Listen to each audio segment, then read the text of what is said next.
Hello friends. आज हम काफ़ी सीरियस टॉपिक डिस्कस करने वाले हैं जो कि है divorce under the Hindu law. As we are discussing it under the Hindu law, so it would be valid only for Hindus, Sikhs, Jains and Buddhists. This is not valid for Muslims, Christians, Parsis or Jews or any other faith who have their own personal law in India. This is the master slide that lists out all the grounds that are available for divorce. Though this slide looks daunting and you would be thinking that there are so many options available for divorce, but you see, Hindu marriage lasts for not this life but for 7 lives. ये रिश्ता 7 जन्मों का है, तो 7 जन्मों के लिए तो ये रीजंस ठीक है. So divorce is mentioned under section 13 of Hindu Marriage Act of 1955, and divorce is given under 3 grounds. First is fault by any one party. किसी एक पार्टी ने गलती करी है और दूसरा उससे परेशान होकर डिवोर्स लेना चाहता है. Here there are additional grounds given to wife. This is one reason. Second is by mutual consent, where both the parties say that enough is enough, we do not want to continue this marriage, and they simultaneously go to court and say we want to dissolve this marriage. And the third one is marriage breakdown theory. Here the court intervenes and tries to save the marriage, but it also gives up any hope of redemption and finally grants a degree of divorce. So these three are the primary grounds under which divorce is granted. And now we would be starting with fault grounds, जहाँ पे किसी एक party ने कुछ गलत करा है और दूसरा उसको अक्यूज़ कर रहा है कि आपने ये गलती करी है और मुझे आपसे छुटकारा चाहिए. Under fault grounds we would be starting with adultery, which is mentioned under section 13(1) subsection 1. 13(1)(1) adultery को बताता है कि adultery is a matrimonial offense. So what is adultery? Adultery is an act of a voluntary sexual intercourse with any person other than his or her spouse. So अगर भाई आपने किसी की अपनी पति या पत्नी के अलावा किसी के साथ कोई शारीरिक संबंध बना रखे हैं तो उसे adultery कहते हैं. इसमें प्रीवियसली क्या होता था कि आपको प्रूव करना पड़ता था कि जो आपका पार्टनर है वो अभी भी he or she is living an adulterous life. तो ये जो उसका चल रहा है ये अभी भी चल रहा है. And then only court use to give divorce. वो पुराने एविडेंस या पुरानी हरकतों को नज़र में नहीं रखता था. However this has changed through successive judgements. अब any proven previous act of adultery is enough to give divorce. तो अगर आपने कभी भी ऐसा करा है अपनी शादी के बाद तो it's an enough ground to get a divorce. Second is the burden of proof is always on the petitioner who files for divorce. अगर मैं किसी को एक्यूज़ कर रहा हूँ कि भैया इसने अडल्ट्री करी है तो बर्डन ऑफ प्रूफ मेरे पर होना चाहिए कि हाँ जी ये देखिए ये है सबूत, इन्होंने ऐसा करा है और कोर्ट को दिखाना पड़ेगा. However, इसमें भी what used to happen previously was one had to prove beyond reasonable doubt that सामने वाले ने ये adultery act करी है. Now it would be very difficult for a prosecution to prove कि भाई sexual intercourse हुआ है. So इस केस में काफ़ी केसेस में justice नहीं मिल पाती थी. However, this also has changed और अब circumstantial evidence काफ़ी होते हैं प्रूफ करने के लिए adultery. फॉर एग्ज़ाम्पल आप लीजिए कि अगर कोई 2 जने होटल में रह रहे हैं जो कि कोई रीज़न है नहीं उनको वहाँ रहने का, एंड मैं कुछ और भी सबूत पेश करता हूँ कि उन दोनों के बीच में कुछ चल रहा है, सो उनका वो स्टे होटल में could be considered as a circumstantial evidence to prove adultery and one can get divorce under this thing. Lastly, under IPC, adultery is considered as an offence under section 497 where one can get an imprisonment of 5 years. तो ये जो imprisonment थी ये सिर्फ आदमियों के लिए थी, औरतों के लिए नहीं थी. Till 2018 जब इसे struck down कर दिया था as unconstitutional by 5 judges Supreme Court bench. तो इस जजमेंट में क्या होता है, सुप्रीम कोर्ट कहता है कि this article 497 of IPC is arbitrary because it goes against various fundamental rights that are enshrined in our constitution. For example, article 14, that is right of equality, as section 497 discriminates between men and women, so it goes against article 14. It also goes against article 21 of Indian constitution, which deals with life and personal liberty, because here section 497 treats women as personal property of the husband, and it goes against the dignity of women, and as such it is unconstitutional. Also, section 497 is against article 15(1) of Indian constitution, which says that state cannot discriminate only on the grounds of sex. So section 497 of IPC was discriminating on this ground also. So due to these three sections of Indian constitution, the IPC 497, which was punishing adultery, was struck down. The next section that we are discussing is cruelty. It is also a fault ground under Hindu Marriage Act. It is mentioned under section 13(1) subsection 1a.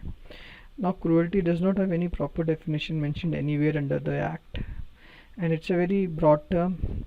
Some actions which might be considered cruel to you might be a normal wear and tear of a married life, not physical elements but mental element. But broadly speaking, cruelty is any conduct that poses a danger to life, limb or health. It could be both physical or mental. Now, physical cruelty is very easy to identify and punish. But what about mental cruelty? That is where it becomes tricky, and courts usually take various circumstantial evidence into account while determining mental cruelty. One should also bear in mind that what a spouse would consider as mental cruelty might be a normal wear and tear of a married life. Every married life goes through wear and tear, and it is really a subjective term what mental cruelty is. Though there are various acts that clearly come under the grounds of mental cruelty, but generally there is a lot of gray area what one should consider as mental cruelty. So that is what cruelty is. Now, if there is an act of cruelty, the intention of the doer is not material. अगर किसी ने अपनी wife को मारा, and he cannot later plead that because of temporary insanity or schizophrenia, he would take that as a defense of his act. That is not done. It would be considered as cruelty. Second is, cruelty need not be directed towards the petitioner or towards the spouse. For example, a husband who is cruel towards his children or stepchildren would be considered cruel towards his wife and can be given a ground and can be considered as cruelty and a ground for divorce.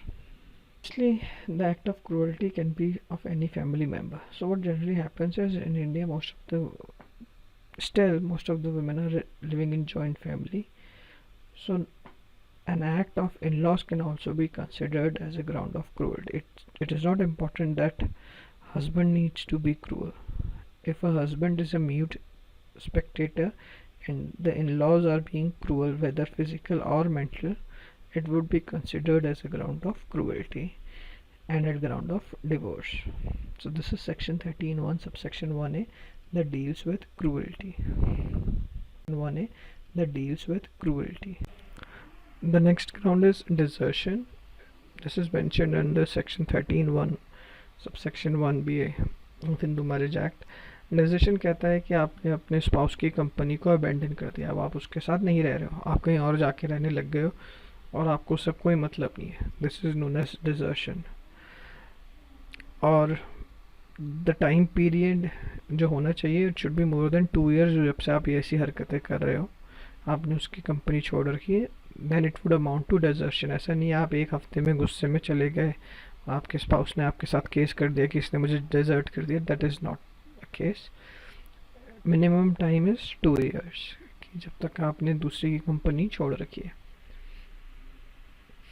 Now desertion can be of 3 types. One is actual desertion, जब आप पे आपने छोड़ ही रखी है company, आपको उनसे कोई मतलब नहीं, आप कहीं और जाके रहने लगे, that is actual desertion. Second is constructive desertion, कि आपने अपने घर में माहौल ऐसा बना रखा है कि आपका स्पाउस नहीं रह सकता उस माहौल में और वो छोड़ के चला जाता है. तो इसमें आपने भले उन्हें डिजर्ट नहीं करा है, लेकिन आपने ये जो माहौल बनाया है that would be considered as constructive desertion और आप deserter हो गए. However, in this case, your spouse needs to prove कि आपने ऐसा माहौल बनाया था घर में कि जहाँ पे वो नहीं रह पा रही थी. This is constructive desertion. Third is willful neglect. इसमें ऐसा है कि आप साथ तो रह रहे हो, लेकिन आपके आपस में कोई बातचीत नहीं है, कोई एक दूसरे से मतलब नहीं है, और दो अजनबियों की तरह एक ही घर में रह रहे हो. Physically you both are there at the same place, but apart from your physical presence there is nothing that makes you as a couple. That is known as willful neglect, and this is also considered as a ground of desertion. So these three are the grounds under which desertion is considered, and it could be a ground for divorce. Now this slide has all the other grounds that are available for one spouse against the acts of another spouse. So till now we have discussed about adultery, cruelty and desertion. Apart from these three, these are the other grounds that are available for divorce. Number one is conversion to another faith. If your spouse has converted to another religion, it is a ground for divorce between you two. Second is if your spouse is suffering from a mental disorder or an unsound mind, that is also a ground for divorce. Third is suffering from virulent and incurable form of leprosy. Now this was considered as a ground earlier for divorce, but it has been removed by Parliament in February 2019. Next is if you are suffering from any venereal diseases in a communicable form. Now venereal diseases are something that are sexually transmitted diseases. So if your spouse is suffering from any such disease, it can be taken up as a ground for divorce. The reason behind this is marriage is generally considered an institution to beget children, and if one of the spouse is suffering from any venereal disease, it makes it difficult to pursue that aim. So for that reason, this is the remedy available for the other spouse. The next is the person has renounced the world and has entered a religious order. अगर किसी को मोक्ष की तलाश में ये संसार छोड़ना है and he wants to follow any religious path, then the spouse is entitled to divorce him so that he or she can continue with the worldly affairs and live in this world with a new partner. And last is if your spouse has been presumed dead for 7 years. So if आपके spouse का पता ही नहीं पिछले 7 साल से कहाँ है, जिंदा हैं या मर गए हैं, इस बात को 7 साल हो गए हैं, और इसके बारे में अगर उनके रिलेटिव्स या उनके जो जानकार है उनको नहीं मालूम है, and you have waited long enough, 7 years is a long time, so after 7 years he would be presumed dead and you would be granted a decree of divorce. जो भी हमने ये ग्राउंड्स पढ़े इन सबको याद करने का एक आसान तरीका है कि पहले 3 ग्राउंड्स तो ACD हैं, अडल्ट्री, क्रूअल्टी और डिजर्शन, और बाकी जो यहाँ पे मेंशन है वो आप याद कर सकते हो एक स्टोरी से कि भाई एक औरत जज के पास जाती है, कहती है कि जज साहब मुझे इनको डिवोर्स चाहिए. जज साहब कहते हैं क्यों? कहते हैं जज साहब हमारे पास अच्छे खासे इंडियन रुपीज़ थे, इनको इन्होंने पाकिस्तानी रुपीज़ में कन्वर्ट कर दिया, दैट इज़ 1 कन्वर्ट. तो जज साहब कहते हैं भाई ये तो कोई रीज़न नहीं है, ये तो कोई नॉर्मल है. कहते जज साहब ये पागल हो गए. जज साहब कहते हैं क्यों भाई, अभी पागल कैसे हैं? जज साहब की कोरोना के टाइम में बिना मास्क पहन के बाहर जाते हैं, घूम घूम के आ जाते हैं और कहते हैं कि भैया मुझे मास्क की ज़रूरत नहीं. जज साहब कहता है ये बात तो सही है भाई, ये कम्युनिकेबल डिजीज़ है, कोरोना फैल सकती है. तो वो आदमी से पूछते हैं भाई क्या हुआ? वो कहता है जज साहब मैंने तो ये संसार ही छोड़ दिया है, मैंने रिनाउंस कर दिया ये वर्ल्ड को, मुझे इन सब चीज़ों से कोई मोह माया से मतलब नहीं, डिजीज़ हो या ना हो. ऐसा कहते हैं अच्छा लेकिन करो फिर भी कुछ होप है. तो इस बात को होते होते औरत को 7 साल लग जाते हैं जस्टिस तक, जब तक वो ख़त्म हो जाती है. She had been presumed dead for 7 years. ये खत्म. तो इस स्टोरी से शायद आपको ये समझ में आए. चलो टिल देन अगले वीडियो में we will be covering other grounds, that is other additional grounds that are given to wife for divorce.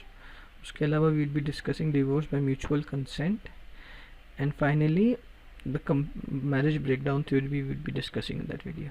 Till then, take care. Bye bye.